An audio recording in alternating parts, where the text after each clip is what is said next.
Les membres et sympathisants de Fiat Ouagadougou se sont réunis harmonieusement ce jeudi 8 août 2024 dans les locaux de Rang Hôtel pour acquérir de nouveaux enseignements sous la houlette du coach Nana Ouattara, inspecteur du travail. Pour ouvrir officiellement la soirée, l'assistant s'est levé pour interpréter l'hymne national du Burkina Faso et le credo Fiat sous la direction respective des coachs Clarisse Soubeiga et Zalissa Conseiga, PDG du cabinet Just Help. Entre la humiliance, il y a déjà 1000 ans. Je m'engage à parler de santé. Afin d'accueillir les participants, l'ambassadeur Jean-Claude Toé, administrateur général des services scolaires et universitaires, se charge de décréter la bienvenue à tous. Nous sommes ici ce soir pour la transformation profonde, pour la santé, pour le bonheur, pour la joie, pour la richesse. Personne ne va regretter sa présence ce soir dans cette salle. Je nous encourage à bien nous installer et à être attentifs afin de bien capter l'essentiel des messages, des enseignements qui nous seront servis. Ce soir, l'ambassadeur Adolphe Ilboudo, employé de commerce, a eu le plaisir de transmettre son admiration pour l'association Fiat Monde. Et dès 2021, comme j'étais entêté, je suis allé sur YouTube pour cliquer sur les vidéos maintenant. Chercher à voir des vidéos pour me galvaniser. Quand j'ai tapé, j'ai vu les vidéos du PM. Donc j'ai commencé maintenant à suivre. Donc chaque matin quand je lève, je commence à suivre ça. Et lors que j'ai commencé à suivre ces vidéos qu'on sort, les conseils, quand j'applique ça marche. Donc j'ai vu que je peux le choisir comme mon leader. En l'espace d'1 an, j'ai pu régler mes dettes, j'ai pu épargner et puis j'ai lancé d'autres projets encore. Plongeons dans le monde des enseignements avec l'intervention du coach Nana Ouedraogo, comptable à travers la question que faire face au manque de respect. La certitude que nous avons ou développons en nous quotidiennement est notre pire ennemi, car elle est une maladie mortelle, un piège sans fin, en ce sens qu'elle nous empêche de développer le non-sens, qui est l'excellent ami du savoir, le terrain favorable à l'apprentissage et à la réussite.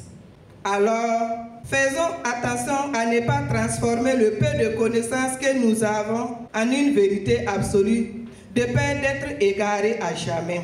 C'est maintenant le tour du coach Noélie Tiendrebeogo, secrétaire administratif, d'exhorter chaque participant à vaincre l'incertitude pour une élévation divine. Face au manque de respect, nous devons choisir judicieusement nos combats avec sagesse, car tout le monde ne mérite pas notre attention ou notre énergie. Lorsque nous sommes en colère suite à un manque de respect, nous pouvons choisir de rester calmes et réfléchir à comment nous maîtriser, en prenant quelques minutes pour respirer profondément et nous recentrer sur nous-mêmes. Nous devons développer la résilience face aux défis et nous devons saisir l'opportunité de grandir. Nous ne devons pas laisser les paroles négatives des autres nous affecter. Nous devons les surmonter pour nous épanouir malgré la situation.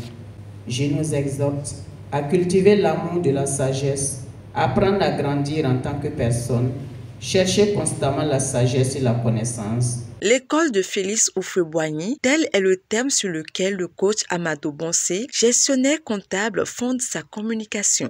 Homme sage et engagé pour la recherche de la paix, illustre chef d'État et philanthrope avéré, Félix Oufoué-Boigny a marqué son époque non seulement par son leadership politique, mais aussi par sa vision unique du développement et de la cohésion sociale. Sa philosophie de vie appelée le fouettisme a profondément influencé la manière dont la Côte d'Ivoire a évolué sous son mandat et continue d'inspirer les générations futures. Félix Oufoué-Boigny avait compris qu'ensemble on est plus fort. Il avait compris qu'il est possible de briser un individu, mais il est impossible de briser un peuple qui regarde dans un même sens. Il a compris que lorsqu'on est rassemblé dans une même organisation pour défendre une cause commune, on ne peut que gagner ensemble. C'est en me nourrissant de la forte croyance en le pouvoir de l'unité que nous a légué Félix Houphouët-Boigny que j'invite d'une part chaque ambassadeur du développement à s'enraciner davantage dans la vision et d'autre part les sympathisants à rentrer dans nos rangs afin qu'ensemble nous rendions ce monde de plus en plus meilleur.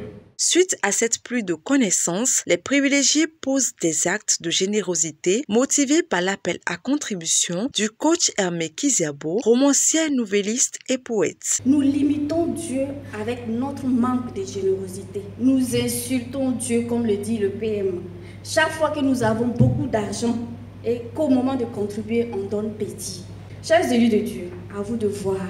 Si vous allez continuer à mettre les misères dans les enveloppes lors des contributions pour récolter les mêmes misères, ou si vous allez changer pour rentrer dans la grâce de Dieu. Cette rencontre riche en vibrations positives se clôture avec une programmation menée par l'ambassadeur Mos Efalou, technicien décorateur intérieur-extérieur. J'abandonne mes angoisses et mes peurs. J'abandonne mes angoisses et mes peurs. J'abandonne ma nature humaine. Ayant désormais acquis ce qu'est l'école de Félix Houphouët-Boigny et ce qu'il enseigne, les privilégiés de cette soirée se séparent tout joyeux en attendant le prochain rendez-vous.